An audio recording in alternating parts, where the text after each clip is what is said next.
Hello and welcome to episode 226 of the 77 Club. Harry, start with the socials. Hold on, let's just do this first. Oh, look at that bastard. Sorry for the people listening,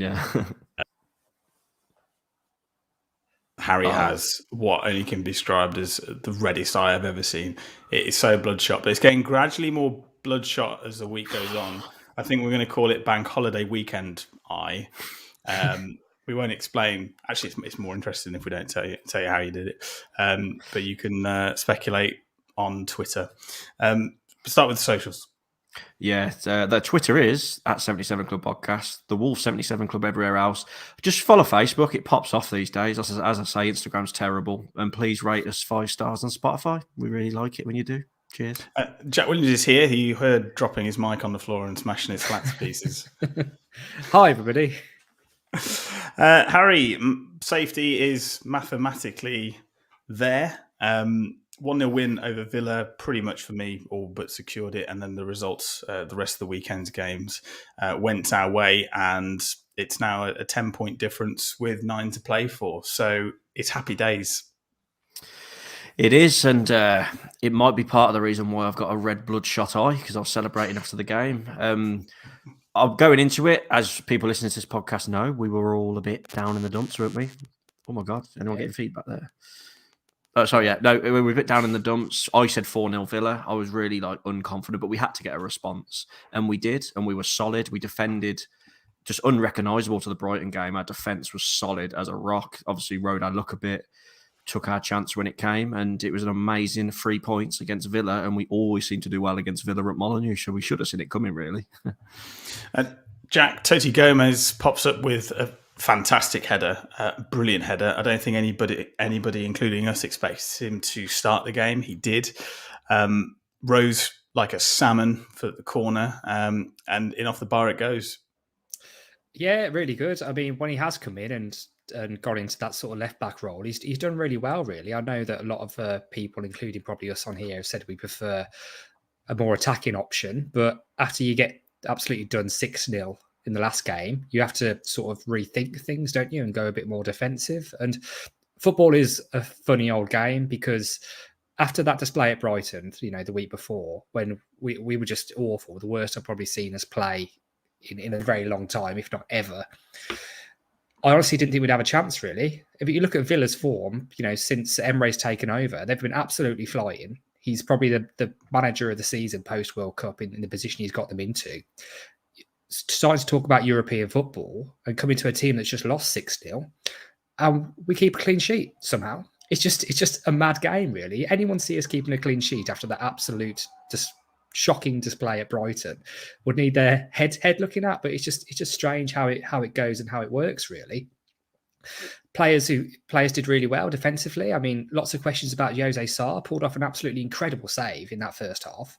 The game, I think we started quite cautiously, really. I think I said to you, Sam, I don't think we touched the ball for about the first 4.5 minutes. And after that, I was really, really worried. But then, we get a set piece, up jumps Toti, 1-0, the pressure's on Villa. And although they did create chances, like thinking back, probably the Tyrone Mings one is the one that was the funniest and closest, where he really should have equalised, really, but he skied it over the bar. They didn't create that much. They weren't completely battering us, I don't think. So, done really well. And I think we are a bit of a bogey team, like Harry said, particularly at Molineux, is the Villa fans really do hate coming here. And it's just quite funny, because that's ultimately the win as well, which has dented their European chances. It's a shame Brighton didn't win, because that would have really not helped them at all. But in turn, it secured our survival. They weren't very happy leaving the ground. They were all singing that they're all going on a European tour, and you just kind of thinking when they're singing that, like, are you though? If you can't score against a team that's just letting 6, do you think that's really going to happen? So it might still do, but great response. And I thought we might have to get a response, and luckily we did. And it's a good 3 points to pick up, and we can start thinking about next season now, but not so much about next season that we get battered 6-0 again on Saturday. I don't want that to creep into our game. Harry, we were talking about the referee during the game, who I thought had a shocking day at the office. Jack turned to me and said that he thinks the referee is a Villa fan. I was like, I know the way that he's refereeing this match. He's like, no, he's a Villa fan. And I did check it, and he's actually a Luton fan. So, Jack, you're thinking of Andre Mariner. So he's from Birmingham, though, isn't he? Atwell, I think. Is he from? No, he's from Nuneaton. Okay. So he was just shit. Yeah, either way, he was very, very whistle happy, wasn't he? As soon as someone went down, slightest of touch, foul. Yeah, really bad performance from him. He didn't let the game flow for much for me at all. Might have worked in our favour a little bit, but it was frustrating when we were nicking the ball off him and he was giving like the slightest little knocks as fouls. But yeah, apart from the referee though, you can't complain, can you, on the day? Costa and Cunha, man, what did I say? Against Brighton, they didn't play them two together. They bring them back together, and look how good we were. Totti Gomez left back in for Bueno. Outstanding goal. Really good performance. Martin's put in the comments, he's nutmeg on Buendia. He's bringing out the skills. He did that really good bit when he dragged down, I think it was Bailey for them, and got a booking for it. Really good foul that was, like very good tactically. Well done, and he's been brilliant. He's been one of like the unsung heroes, really. Everyone's like he's coming at centre back. He had that really good performance away at Anfield in the FA Cup where he should have got his goal. He got his first goal for Wolves against Villa, and he's becoming a bit of a little fan favourite, isn't he? But there was a lot of good performances on the day. Very solid, and on another day we probably would have conceded. I thought Watkins should have scored. Sarr pulled off an incredible save first half against Buendia, and I wanted Sarr to be dropped for this game, so it's weird with him because he'll have a howler and then he'll have like a man of the match contender. It's just the way Sarr plays. He needs to be more consistent, but yeah, really good performance. And although it was 1-0 and cagey, I kind of felt safe throughout the game as well, which is probably a bit weird to say.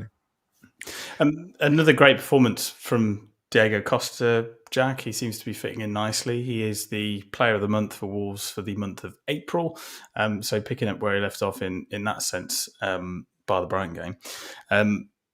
Do you think it warrants that new deal? I know we were talking about it previously, and there's going to be even more chat over the coming months of who's going to come and who's going to, more importantly, go. If you ask me now, yeah, probably with the last performances, I kind of want him to stay. I don't think he's going to, though. All the whispers sort of coming out are that probably Jimenez, Costa will both leave, and probably a few others as well, like Matinho. Obviously, we know the Neves situation is going to be a difficult one, but most likely he's going to go this time. So it's going to be a bit of rebuilding going on. But as Harry said, Lemina and Costa up front seem to be having a nice little understanding going on, and we do just seem a lot better when they both start. On Atwell, the ref, the one that really sticks in my head which was just ridiculous, probably because of where we sit, is when we were breaking away down the left-hand side and Neto and Young sort of came together, and we think, well, hang on, Ashley Young is basically Ashley Old now, and so Neto should have the beating of him. And basically what Young did was just grab Neto, then threw himself to the floor and looked for the foul, and the ref just bought it straight away, and there was I don't think there was any contact really from Neto. There was no need for that to be a foul. It was ridiculous. And if he'd let it play on, Neto was in, and it was an incredible chance. But he absolutely bought that just because he was, like Harry said, blowing for absolutely everything, and it was getting a bit ridiculous at some point. So I think that was how good was Neto? Like, I thought he played really well. That one when he chased it across the box and cheered when he did the block, that was really good. Yeah. Just as well, Jack, you said Costa and Lemina. You meant Costa and Cunha. Sorry, Costa and Cunha. Yeah, but yeah, both January signings. My only negative performance-wise at the starting 11 for me was Nunes. He frustrated the life out of me on the right. Again, he had a few good passes, a few good diagonals out to Neto, but he just kept giving it away. And I don't know with him. Another one who's inconsistent. It's hot and cold, isn't he? One of the players that we haven't mentioned who I thought was outstanding again and has been since he came in, a rock at the back, is Craig Dawson. Harry, you pulled out Garth Crooks' team of the week. He had Dawson in his. I just want to read you a little bit about what Garth Crooks said about Craig Dawson. He said, last week, Wolves played Brighton with thrash 6 and they looked like their minds were anywhere but on their jobs. The best thing that could have happened to them in order to focus the mind was the prospects of another humiliation, but this time at the hands of one of their rivals, Aston Villa. Dawson, who has been their player of the season for me, I would agree with that, was outstanding and provided the stimulus for an impressive victory. Lopetegui has done a brilliant job since his arrival at Molineux. His players have only really let him down once, and that was at Brighton. The problem for Wolves is, can they keep him? Lopetegui is a first-class manager, and I can think of a number of clubs who would benefit from his services. Spurs and Chelsea are just two. Typical getting a Wolves player in the team of the week, and then you spend half of the time when you're meant to be talking about a player talking about the manager of that team going elsewhere. Firstly, address those, I wouldn't call them rumours, but the suggestion that Lopetegui could go to somewhere like Spurs and Chelsea, but also would he want to? Well, I'm guessing he probably want to, but hopefully he don't want to soon. It's just like you say, typical. It's a BBC pundit stirring the pot, getting a reaction, which he knew it would get. We've picked it up. I'm sure other Wolves fans have. But his point on Craig Dawson being player of the season, even though he coming in January, him or Lamina could be a contender with Neves, couldn't they? Well, I know we're going to get onto it later, but I agree with that. Lopetegui is a class manager, but like we've said, he's also made mistakes. He's not perfect, but he's got a great pedigree, hasn't he? He's got a great CV. Probably failed a few times at like Spain, Real Madrid, did well at Sevilla, but hopefully he wants to stay with us. He's done an amazing job. He said it's the biggest achievement of his career, which is crazy, really. And I thought winning the Europa League would be, but yeah, controversial comments, but I don't think he'll be going to Spurs anytime soon, hopefully. Jack, is it the biggest achievement of his career? I mean, the Spain job came and went. I think they qualified for the World Cup in 2018. I don't think they lost the game. They won 9, drew 1.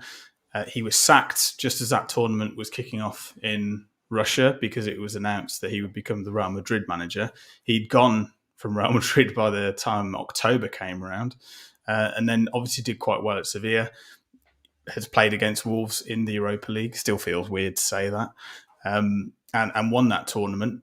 But in terms of an achievement, this is a huge achievement, isn't it? He's come in and in 20 games managed 30 points. Yeah, exactly. When you think that where we were under Lage, and obviously with the caretaker manager in between and having 10 points at Christmas. I know people keep saying it's not the same as normal Christmas because the World Cup meant you hadn't played as many games, but putting 30 points on us and us being safe with 3 games to go is a hell of an achievement, really, because we were really in danger. When you look at the table, we were what, 4 points off safety, I think, when he took over. From Everton, who we then, for his first game in charge, at Goodison.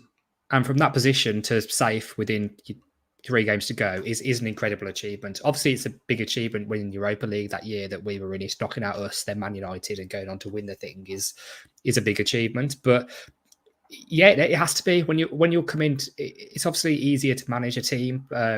I will say probably easier to manage a team in Spain as well if you've got good players, because you're going to probably do quite well. I wouldn't say the bottom half of the La Liga is probably the same standard as the bottom half of the Premier League. Some people might disagree with that. So I think coming in and only having a very short time to make your mark, I think the World Cup helped a lot because he had a bit of time with the squad. Obviously able to bring a few players in and make the difference. But yeah, to put on 30 points onto a team that's only had 10 when you take over and keep them up what will look like comfortably, we'll probably finish 13th, something like that, is a really big achievement. And what it does is make you excited for next season, because when he has more time, they've got to back him. They've got to continue to back him. We know that players are going to leave, but they've also got to replace them with quality that comes in. And he's got to have the time to do that. I mean, as you say, it's not been perfect, but it was never going to be perfect when you're taking over, a team that was so poor under Lage, to be honest, and just not scoring anything at all. And to be able to change that with the Brighton result taken out of it to a team that's very, very solid at home, that's ultimately what's kept us up, isn't it? The home form is what's kept us up this season. And 9 wins. Hopefully we can expand on that next time, because we've had home wins and clean sheets, and that's all you need to keep you up, really. If you're a team that's just come up for the championship, what you need to do is be hard to beat at home, and it can just keep you up even with limited away points, as we've seen before in the past, and that's kind of what's happened here. Man of the match, Harry? I know I said on my post-match reaction I did say Totti Gomez because of his goal and his performance, but I think another shout was probably got to be Lamina. He was absolutely everywhere. So I'm going to change my mind. For what I said instantly after the game, I'm going to say Lamina. Jack? I was going to say Lamina as well. Then I know I just got him mixed up with Kuna, but Lamina was brilliant. It's either Lamina or Dawson in it, I think, personally. And it's probably a bit harsh on Totti because his header was superb. It's exactly where you want to put a header. And actually thinking about that, the funny thing with that was that set piece, and they did it a few times actually. The Villa players, is their mission was just grab Dawson. Whatever you do, just grab him and throw him to the ground. And the ref was watching them, and they kind of went to sleep on Toty a little bit. There was a time in the second half actually when Dawson was defending, and it was a foul all day long, but it's not going to get given. He was trying to mark his man, and one of the Villa players, another player, just came in as soon as the whistle went to take it and just grabbed Dawson and let to the player. He lost his man, which is quite dark defending, but you're not going to get a thing. So Villa knew he was a threat basically, but in a defensive capacity, Dawson was brilliant. So I will shout out for Dawson because it's either Dawson or Lamina. Yeah, I would tend to agree, but that's just because I love him. I thought it was a bit harsh, the song coming from the South Bank, Harry, about Dawson saying he used to be shy, but now he's all right. But I suppose given his background with 9 years at Albion, it's probably actually quite tame. Let's have a look at Manchester United away. We'll talk about how great our home form is. Let's talk about how awful our away form is. 2 away wins all season, Harry. One of those is against Southampton, the other is against Everton. So 2 teams really, really in the mix for relegation. Southampton all but down. How do you approach this one? I mean, I've seen a little bit of back and forth on Twitter saying this is a really good opportunity to maybe say goodbye to some of the players who won't be here, who've been along for the ride throughout. We're safe. It doesn't really matter. Then on the flip side, we talked about last week, each place in the Premier League is worth a couple of million quid. You can eat into a fairly decent chunk of your wage bill by finishing 13th over 17th. Yeah, I personally would like to see a very similar starting lineup, a 4-4-2, Costa and Cunha up front. No funny business playing Neto up there with someone. Just go for it, man. We're safe now. Don't try and be tactically clever. Just do what you've been doing. Go at them and try and win the game. Old Trafford, I know it's not as special as it used to be going there, but it's still a good away day for Wolves fans. It's a game to get excited about. They've still got something to play for. It'd be really nice to spoil their party a bit because we all like Man United fans, let's be honest. So we've got that incentive. A few players who, I don't know, if Traore comes off the bench, maybe he want to put himself in the window for some free agent clubs to get him. But yeah, I'd be disappointed if he did change it a lot and did, I don't know, play Raul all of a sudden or something. I don't know, Podence, because they've been moaning on social media, which I know we'll get onto. But I'd like to see a 4-4-2, very similar to what played against Villa, because I think those players deserve to start the game again for how well they played. Jack, would you agree with that? No real room for sentiment, maybe even try something a little bit different? No, I think we've looked best when we've played the formation that we played the other day, really, with the personnel that we played in recent times. And sentiment, not really. I mean, maybe if it ends up that the away game at Arsenal is a nothing game for both teams, which I think it will be by the time it comes to it, to be honest, then, maybe give players like Martinho 5 minutes at the end. Jimenez is so far away from the team that I can't see that happening, really. I mean, just because it's potentially his last game, bringing him in like that, if he's so far off the pace, I don't think is acceptable. And like you say, we need to be trying our best now to finish as high as we can above this pat, because it does means a few extra quid flying around for the whatever it is, the transfer kitty in the summer potentially, or wages at least. So no, just it's really important to build form, particularly around players I think who are probably going to be here next year. So you could maybe prioritise the players who are going to be here next year to give them extra time. But I want to see us try and build and take good form from the end of this season into next season, because we've seen in the past it works for some teams. And Harry, it's not a dead rubber, is it? I mean, Manchester United have got it all to play for in terms of the top 4. I mean, Liverpool have sort of quietly come out of nowhere and are pushing them what will probably be all the way. Manchester United do have a game in hand and they're a point ahead. So, I mean, they will be up for it, won't they? You're on mute, mate. I feel like it's like a work call. I'm so sorry about that. That's very terrible by me. Yeah, I absolutely agree. And I think there's a little bit of pressure on United as well to get the win. And with us having no pressure, that could work to our advantage, I hope. Man United away is never a dead rubber, is it? I know we've been in the Premier League a few years now, and the novelty of going to Old Trafford's worn off slightly, like I've said. But still, the players have got to be up for it, surely. Stepping into that ground, they've got to be up for it to try and get the win. I completely agree, because whenever I'm around Jack's house and we've had a night out and it gets to maybe like 4 a.m, Jack will religiously watch that Manchester United vlog from that first season back in the Premier League. He loves that vlog with the Martinho goal 1-1. That would mental. Was that the one where you met Mark Goldbridge? Met Mark Gold, we've Yeah. met Gary Neville, Wes Brown. Bloody hell, it was a mad day, wasn't it? That was quality. Then got charged 80 quid by the Uber on the way back for having a curry fry in the back. Oh, yeah. There's a curry Good fry. times. It wasn't Good times, intentional. is It just And asked the waitress for a number in the hotel bar, and she was 14. That's true. That was a good 40. days. Good days. Look at him squirming. Unbelievable. Let's do a score prediction, Jack. 2-0 defeat. To be honest. Nice. Harry. I'm going to go for 1-1. Martinho to come off the bench and do the exactly same finish he's done the last few times there. Love it. Let's get your latest betting odds and ticket news. Do you want me to start, Jack? Yeah.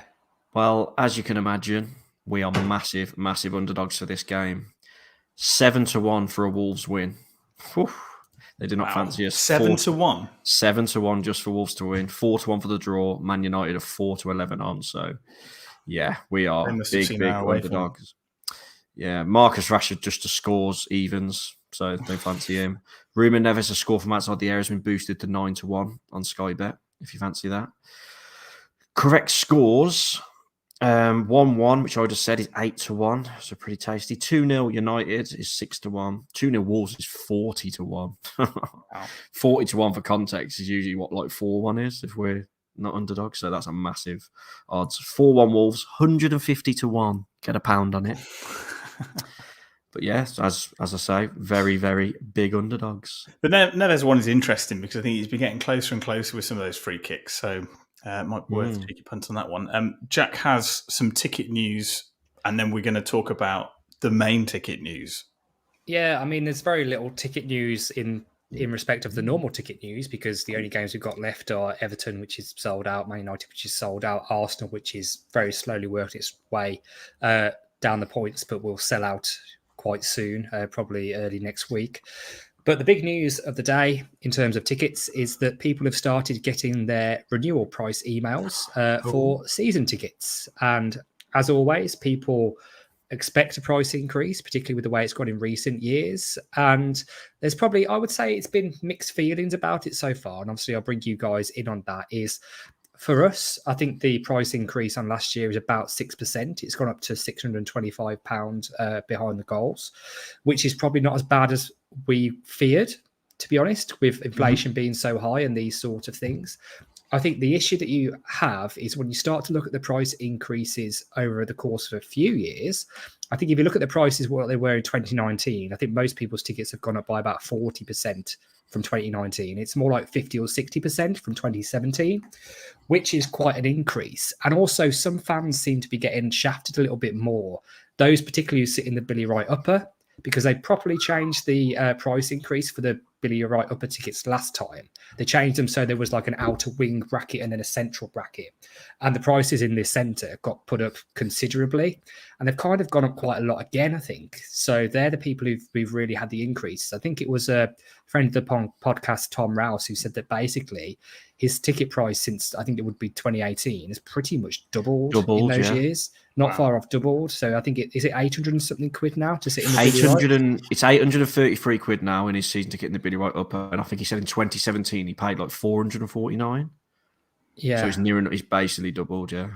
That's the thing. I think when these percentage increases start to pile up, we knew that there was going to be price increases when we went into the Premier League, but with the cost of living crisis in Wolverhampton, lots of clubs have frozen prices. I think Premier League clubs you've seen have done it. So was there a little bit of room to do that for Wolves in what really means nothing to the club? 6% to Wolves on season ticket sales is nothing, but it's quite a lot to the average person. That said, overall, I think it could have been worse and is not too bad. And I think most of us will be renewing, but I'll bring you to it on your thoughts. What do you think, Harry? I mean, we've used Tom as an example there, but that would have been a championship ticket. It's important to say. Obviously, we did win the competition, but I mean, we're down there long enough. This does seem like a lot of money to spend, but what do you think? I'm fine with it personally. It works out about £33 a game for us, doesn't it? Behind the goals. the Steve Bulloper, I think they're 720 odd, aren't they, for the year? And that's an horrendous stand. I can't believe they have to pay that. So that's like 38 quid a game. When you look at it like that, it ain't too bad, really, for Premier League football. There's the argument, I think one of you lot was saying, was it on WhatsApp? We've gone up to the Prem, come 7th, and every year we've dropped down. Like, we've gone 7th, mid-table, lower half, just survive relegation. So we're like, our prices are going up, but our performances in the league are not going up, they're going down. So, but as you say, cost of living's going up, everything's going up. They're spending a lot of money in the transfer market. So it's going to be one of them. There's going to be a lot of fans that are fine with it, and there's going to be a lot of fans who are unhappy. And Tom Rouse, for example, who's 833 quid in the bid right upper, I think he was pretty much saying to me that he's not going to renew because of that price. And I don't blame him, to be honest. But I did say to him, he did get to see Scott Sellers' whiteboard, in person. So I said it's worth the money just to see things like that. So, but it's what you want to do, isn't it? I think the worst deal is probably paying 700 odd quid to sit in the Steve Bull, though. To be honest, I mean, like you haven't got any leg room. No. It's a pain to get in and out of. Like you're always queuing to, it's a shambles. You can't get a drink at half time. If you're going by one entrance up, what would be J9, you have to walk all the way down the stand to J1 to get into your seat. So I think that's probably the worst deal. I mean, obviously the Billy Wright, they're trying to like make it the premium stand now, aren't they? So it is just because it is the best view. So you can't really whinge at that. But I think behind the goals overall, it's for us, it's not too bad really for Premier League football. I know you can't really compare us to teams like Fulham, but because it's the London tax, isn't it? But it could have been worse, but not too bad. Well, you say Fulham, isn't their most expensive season tickets like $3,000? It's definitely well into the four figures, yeah. Is that in a box? No, that's just in the new stand they built, I think. Ridiculous, isn't it? It's outrageous. Outrageous. But then, if you can spend 200 million quid in the transfer window, it needs to come from somewhere, doesn't it? I think Aaron made the point on the group saying for the St. Louis FC is, what was it, 1,700? 1,400 for the year? Yeah. And that's 17 that's games. MLS, isn't it? Yeah, it's not even a great pretty different model, isn't it? I mean, I take it everybody here is going to renew. Yeah, I think Bayliss said maybe, or maybe not. Sure. Yeah, considering Bayliss is probably considering Bayliss is the most well off, if it's even putting him off because he can't afford it, then I think we're struggling, aren't we? I think it's more because he doesn't go. To be honest with you, he pays about £200 a game on average for a season. So. Isn't he a season ticket holder at Lords or something? He was saying that's just a sentence that sums up Bayliss in a nutshell, doesn't it? I am a season ticket holder at Lords Cricket Ground in London. That's it, yeah. And that's all you need to know about Bayliss. A lovely suit that makes you look like you're selling ice cream. Let's move on to some transfer rumours. I mean, the big one is Ansu Fati from Barcelona. There were rumours going around, Harry, that it could be £30 million plus Ruben Neves.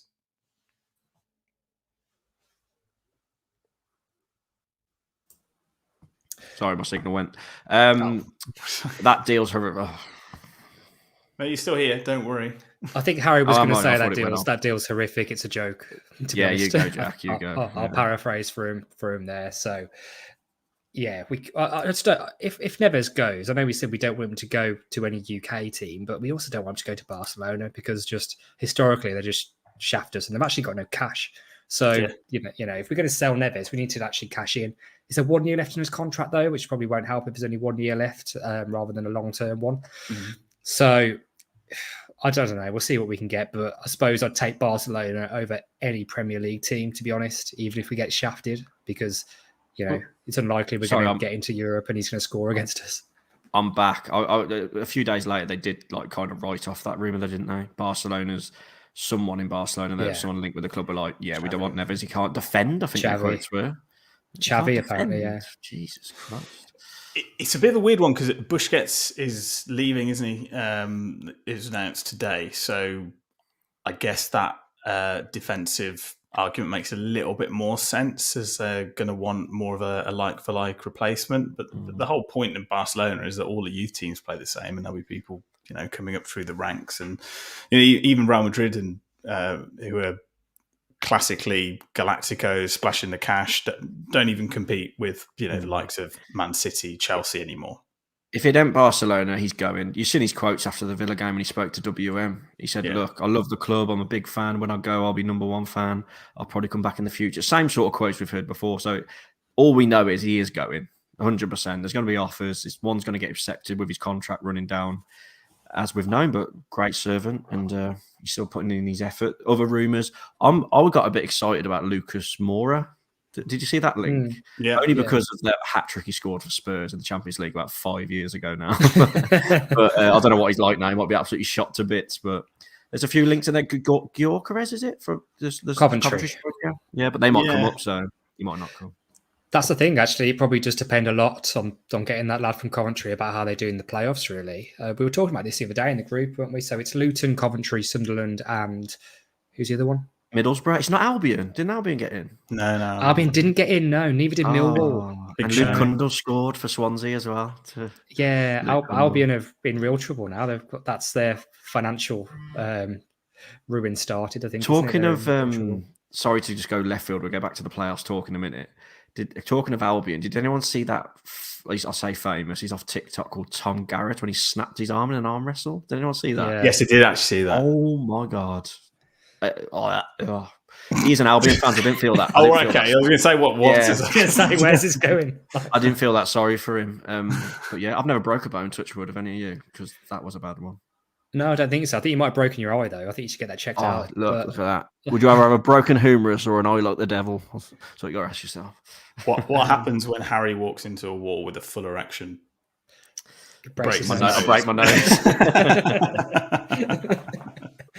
But yeah, I want Coventry to come up. But yeah, I would say Coventry as well, but we won't get Gyökeres, whatever his name is, then, will we? No, very good point. And to be fair, actually, over the last couple of seasons, goal scorers who've been quite prolific in the Championship have kicked on and done quite well. The Tonys and the Watkins, etc. Evans Blake. Yeah. Podence and Raul apparently aren't happy. We know Raul isn't happy because he hasn't been in a matchday squad since March. But Podence, I think, thought he was playing, and then he wasn't playing, and then he posted on Instagram. I mean, it's one of them where people are speculating, saying, did he mean what it looked like he meant? So we put a picture on of him and then a picture of him with two brothers, I think, or family members. And the caption was something along the lines of, we came here thinking I was going to play. And then a relative of his put, laughing out loud, the top scorer can't get on the pitch. And then Raul Jimenez put in the comments, laughing faces. So it's a bit like they're unhappy with Lopetegui, aren't they? They can't get into the squad. They can't get into the starting team, and it's just not good to see, is it? So, how many times have we said in this podcast, if you're a professional footballer, why do you even have social media and post yourself? Things like that, definitely. Raul's a goner, and him putting laughing faces on that just winds up the fans even more, especially after what his missus put the other week. Mm-hmm. Podence putting that and his family commenting. Look, I respect that Podence thinks he's amazing and thinks he should be starting, and he may have an argument with his goals, but let's be honest, he might score the odd goal, but some of his performances have been horrendous. So you can't moan that he's not in the team, in my opinion. Yeah, I think it's more without his goals, where would we be? Because we probably wouldn't even have those 10 points we had to start with before Lopetegui came in. To be honest, though, I didn't really understand this when you put it on the group, but it's all Instagram comments. I didn't really get it. So I think you're head of social media, Harry, so you're best to comment on this. But it was probably something or nothing, or maybe lost in translation a little bit as well, which didn't help. But I don't really understand what was going on. Well, then Martin Webb's putting in the comments, look, he was on wabout his mate. See what I mean? People were like, if it wasn't what we think it is. But then still, why? His brother making the why is Raul putting the laughing? Yeah, and he's put his brother's made the stupid comment. But why is even his brother making comments on his public Instagram post? It's just not good, is it? You'd say to your family, look, simmer down. It's a bit like with the Cody thing. Beginning of the season when Cody got the winner and his family members were going, to Wolves because Wolves lost and Cody got the winner for Everton. It just never ends well, does it? When family members or the player themselves post something to goad the fans of the club they pay for. It just never ends well at all. No, stay off it. What's happened to Cody anyway? I haven't heard his name in a while. Who? Oh, that bloke who can't defend that we had for 7 years? I don't know. No, I'm joking. Well, I think if they go down, we'll have him back, won't we? And he can just be in the ticket office or something. I don't know. You don't think he's going to take Dawson's place? Expertly executed. That was brilliant. Absolutely brilliant. Harry, I believe, has a quiz. I will pass you on to Harry. I do. Hold on. Yeah, so the quiz this week, fairly simple. It's Wolves and Man United players. So what I will say is there is a lot, but a lot of them are from back in the day before our time. So I've picked 1, 2, 3, 4, 5, 6, 7 players from like our kind of era. Mm-hmm. And you're going to go between you and Jack and try and get the 7. So Sam, go first. If you get it wrong, pass to Jack. If you're really struggling, I'll give clues. And at the end, there is a little bit of a Brucey bonus round where there's 3 players that come up through the Man United Youth Academy, but didn't make a senior appearance for Man United, but played for Wolves as well. So let's see how you do in the first section first. Oh. So someone who's played for Man United and Wolves senior appearances. Darren Gibson. Oh my God! Well. Do you know what? He's not on your list. It's correct, but he's not on my list. So there is 8. Well done. You've got the first one. I'll just cross that one off. I think that'll be because he was only on loan at ours when he didn't actually. Yeah, he wasn't actually signed to Wolves. I think that counts, though. I think that counts. So yeah, I'll give you that. Brilliant shout. I was going to say Borthwick Jackson. Brilliant. Jackson. Cameron Borthwick Jackson. That's 2. 6 to go. Is Dennis Irwin early? Is it? Yeah. Oh, shit, yeah. Dennis Irwin. I'm going to just quickly go to the comments. Mark Rhodes has got one, which I don't think you two would have got. Darren Ferguson, the son of the famous Sir Alex, did. So you've got Irwin. Can you block Mark because he's ruining it for everyone? Yeah. All in, Dennis Irwin. Go on private chat, it's fine. We can't see it. Yeah, you've got 2 more to get. You've got a goalkeeper and a midfielder to get. Thomas Kuszak. Wow, great shout, Sam. That's the goalkeeper. One more midfielder. This one is a tough one. Midfielder. Oh, you've got another one as well. You have got another one. The comments just reminded me. Did Darren Anderton play for Man United? No. Spurs. You've got a striker as well. Sorry, an obvious one that we haven't said. Oh, is it my go? No, it's Jack's go, isn't it? An obvious striker. I'm going for Paul Ince. You've said that. We've had one. You've got that right already. Yeah.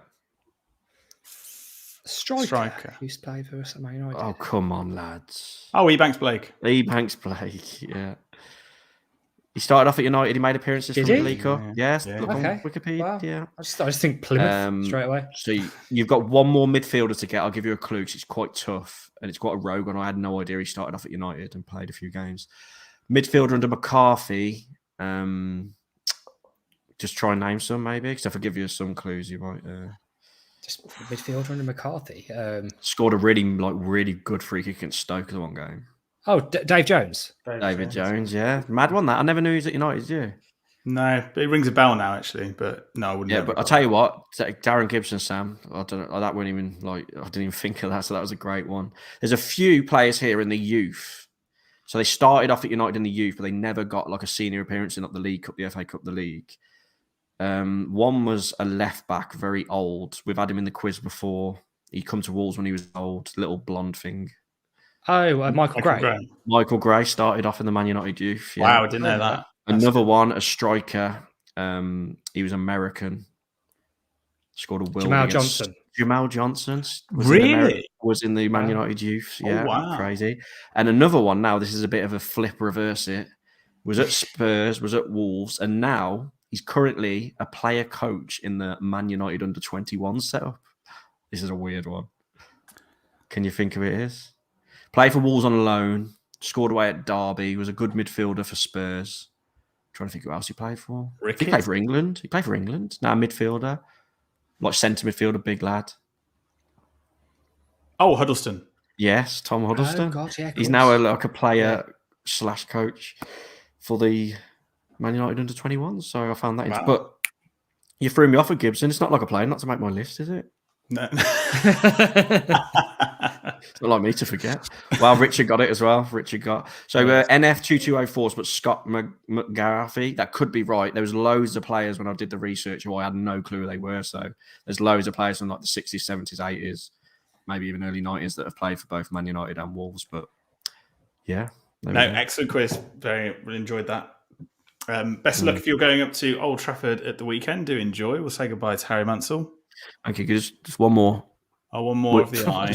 Make sure it recovers. Look at that. If I come back with an eye patch next week, you know I've lost my eye. So. Jesus there we go. Yeah. But cheers. See you, everyone. I mean, if you listen to the podcast, it's worth going to find the YouTube video. Just look at Harry's eye. And it's a goodbye from Jack Williams. Cheers, everybody. Bye-bye. And it's a goodbye from me. Goodbye. Bloody red eye.